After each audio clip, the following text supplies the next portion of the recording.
lost and scared, wandered into a forest unlike any other.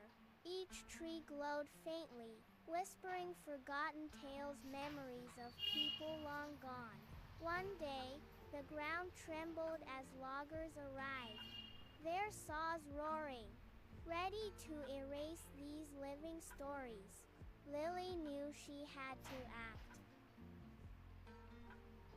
She climbed the oldest tree, its bark edged with countless faces, and sang a song her grandmother taught her, a song of the earth.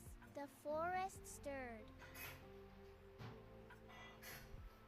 Roots and vines erupted from the ground, twisting into mighty dragons of earth and light, shielding the sky from the invaders. The loggers, terrified, fled.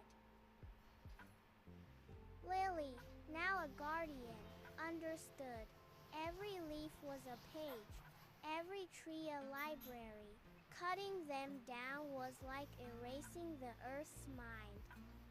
The forest awakened, would remember, and so would she, forever protecting its precious memories.